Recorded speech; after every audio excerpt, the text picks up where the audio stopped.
हाँ जी सर। हमारे पास location of roots में ये सारी बेसिकली कुल मिलाकर 6 कंडीशन हैं जो कि हमें अच्छे से रटे हुआ होना चाहिए। पहला है हमारे पास इफ के is greater than both the roots, तो एक लगता है आपके पास D is greater than equal to 0, एक लगता है आपके पास k is greater than minus b by 2 है, और एक लगता है आपके पास ए एफ के इज ग्रेटर देन 0। अगर मैं बोल देता हूँ D is greater than equal to 0, k is greater than minus b by 2 है और ए एफ के इज ग्रेटर देन 0। दूसरा केस आपके पास लाइक इफ के is less than both the roots, if k is less than both the roots, so d is greater than equal to 0 और k is greater than minus b by 2 और a f k is greater than 0। आगे बोल देता हूँ मैं d is greater than equal to 0 और k is greater than minus b by 2 और a f k is greater than 0। अब आपके पास जो तीसरा केस आता है वो ये है कि basically k lies between the roots,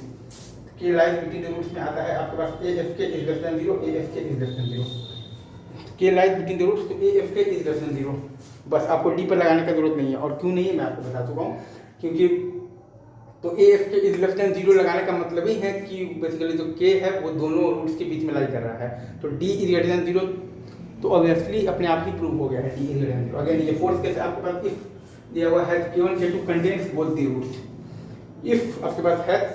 k1 k2 contains both the roots, तो इसमें हम लोग देख रहे हैं कि डी इज ग्रेटर देन मतलब कि इक्वल टू 0 है, इसमें हम लोग देख रहे हैं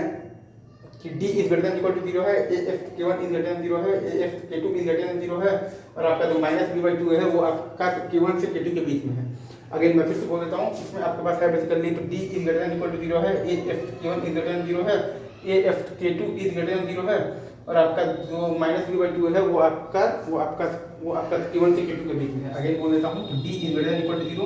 a f k1 is greater than 0, a f k2 is greater than 0, और आपका जो माइनस b बाई 2 है वो आपका k1 से k2 के बीच में है। अगेन ये केस फिफ्थ केस वो ये कहता है कि इफ आपके पास k1 से k2 का जो इंटरवल है is content between the roots, जो इंटरवल है ना बेसिकली k1 से k2 का वो दोनों रूट्स के बीच में है बेसिकली कंटेंट है। इफ इंटरवल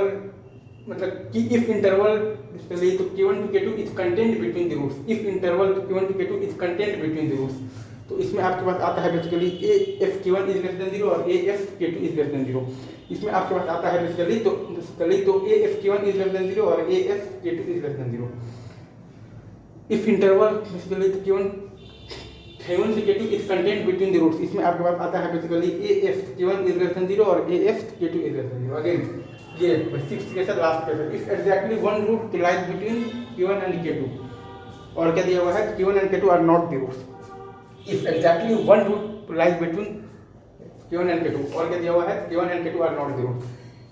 आपके पास लिखा हुआ है कि if exactly one root lies between k1 and k2, और क्या दिया हुआ है k1 and k2 are not the roots। तो इसमें आपको याद रखना है f1 into f2 is less than 0। इसमें आपको तो क्या याद रखना है बेसिकली तो f1 into f2 is less than 0, f1 into f2 is less than 0। तो ये 6 केसेस है आपको अच्छे से एकदम याद होना चाहिए, और फिर आपको 3-4 इनइक्वालिटीज बनता है उनका आपको बेसिकली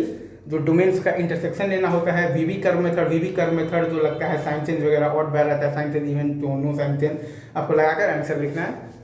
तो आई गेस आप समझ गए होंगे। अब हम लोग लोकेशन ऑफ रूट्स पर कुछ एक सवाल कर लेंगे, बहुत ज़्यादा कॉन्फिडेंस आ जाएगा, कुछ खास इसमें है नहीं, एक हवा बना हुआ है बस, ठीक है सर।